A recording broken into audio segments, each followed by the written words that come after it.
how do you identify if a project is underrated or properly valued, right? So big shout out to my boy Rhino Info. I don't know your name, but yeah, I'm just gonna roll with Rhino Info for now, right? So um, I'm glad that you really understand.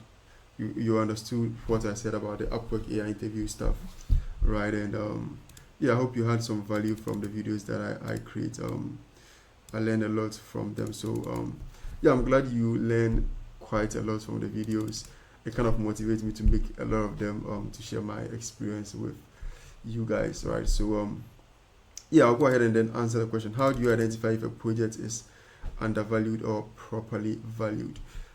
Um, the direct answer to this question is you can really tell. I can really say yes or a no question answer, right? It will actually depend on the project. So I assume you're talking about proposals, right? Finding the right job post to apply to. If the project is undervalued or properly valued. Now, let me go on Upwork and show you some examples of a project that I would say that this project is might be undervalued or is the right project, right? So I usually use saved searches, right? So I have Rails here, and I'll show you the settings that I added to it. So it's basically simple. The proposals are 5 to 10, 10 to 15, 15 to 20, Canada, UK, US. So these are the countries that I target them, right? So I recommend you to kind of start with this type of work. That's the first advanced search that you have to do, right? Target projects that are in Canada, UK, and then United States. Even though there are some projects that are in other countries and stuff, but I mean, tier one countries are the countries that you can get really good jobs to apply to, right?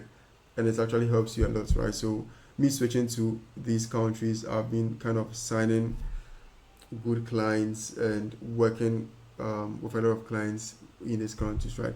I'm not saying other countries are bad or stuff, but I've been looking at your niche. You can look at your niche and then see the type of audience or the type of clients that you want to attract. Then based on that, you do that. So yeah, you can go ahead and then do this advanced searches on your job posts, right? And secondly, you need a keyword. Okay, so as you can see, I put Reels here.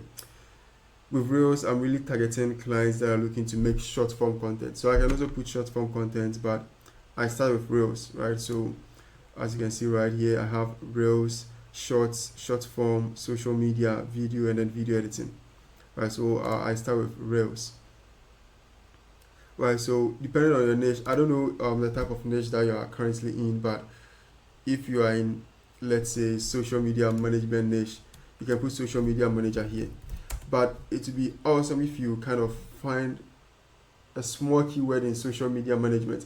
Let's say you do social media management for B2B businesses, right? So you can put social media, or you can just do B2B, right? And it's going to give you a lot of job posts, but you can find social media management jobs that has the word B2B in it, right? So yeah, basically this is what I do. I go for the Reels, and then I start applying to the jobs. I don't know if I'm answering your question, but yeah, if the project is undervalued or properly valued, yeah. So let me try and open some job posts and see how it goes.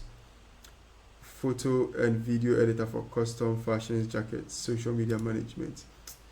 So with this job post, I'm just going to scroll down. The first thing that I look at is the title. Okay, I read the title, I'm like, okay, is this job post something that I would apply to?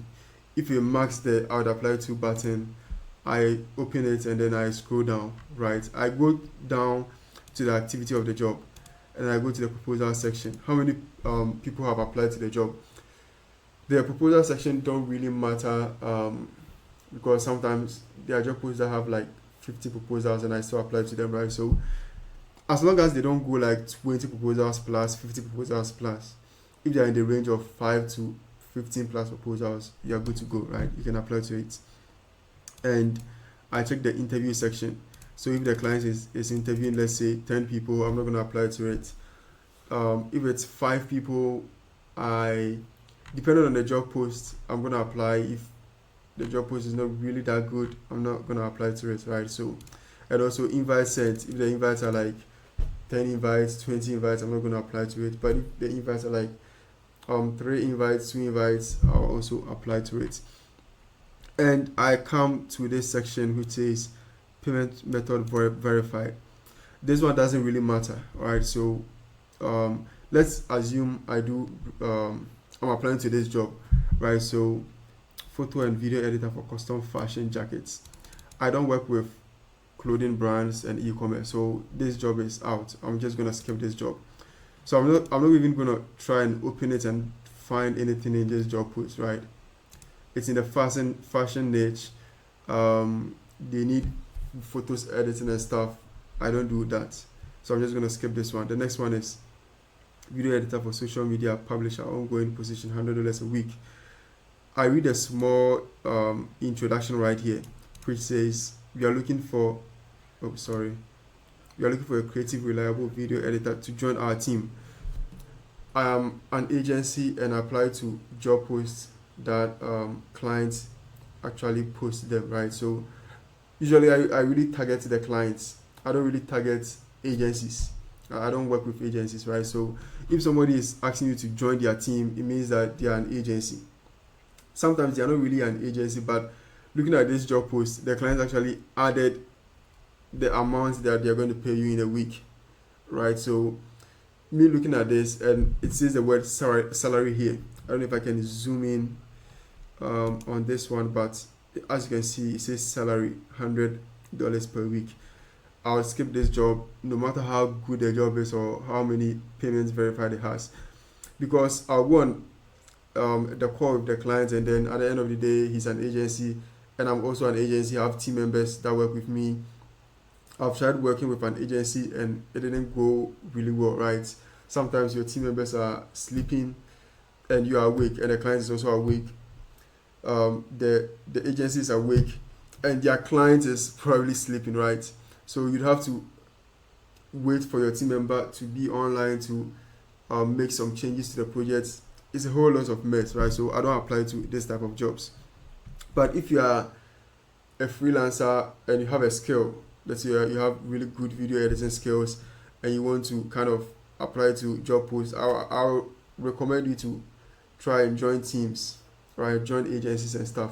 With that, it helps you a lot find like really good jobs. And the next one is need expert creator for high converting better video ads. This is a job post that I personally wouldn't apply to because they want someone looking to make reels for advertisements, which is like e-commerce, right? So I'm not going to open this one. So I keep scrolling.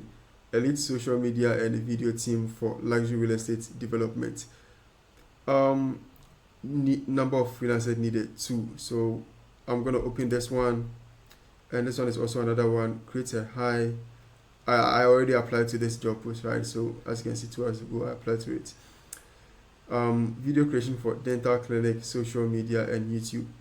I read a short introduction right here. It looks like this is an actual client. I'll open it in a new tab. So yeah, bro, it will actually depend on what you actually want, right? And you don't have to break your own rules. That is like one thing that you have to do. Set your own rules and then stay true to it. Bro, there are like a lot of job posts on the platform that you can't even there's a lot of jobs on there that you can't even do it yourself, right? Even if you're an agency, there will be a time that you have so much work that you can't even fulfill to your clients, right? So there's a lot of jobs on Upwork, so you just have to kind of be picky with the type of clients or the type of job posts that you want to apply to, right?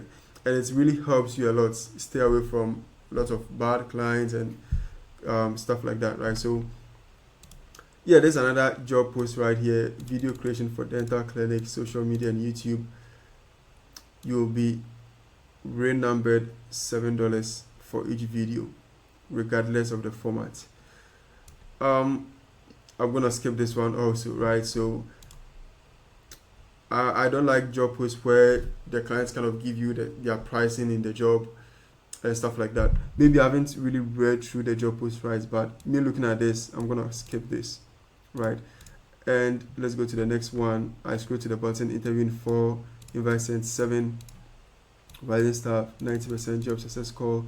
This one that doesn't really matter. They have a couple of jobs here. Elite social media and video team for luxury brand. Video team. Why is the client looking for a video team?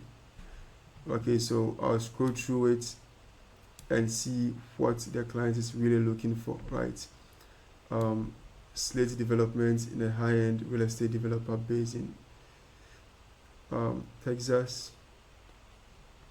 Brand is okay. I'm looking for a small but powerful remote social media team. Okay, so the client is looking for a team with a social media manager, video editor, and a content strategist, right? And these are the samples that they are looking for. You have their budgets right here. So this is like a perfect job that I personally will apply to, right? So I'll save it, or I would kind of apply to it straight away, right? So yeah, know what you want, set your own rules and never break your rules, and kind of try to find your ideal clients, the type of person that you want to work with.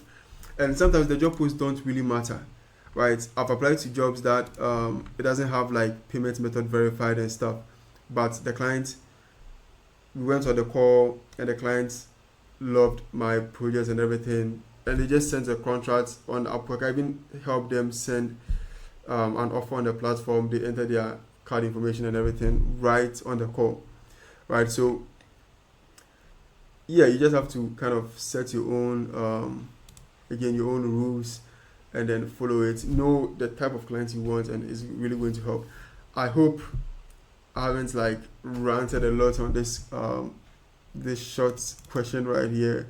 I hope you found something valuable from this video. And yeah, in my next one, I'm going to answer these questions to how you can tell if a client is real or just wasting your time.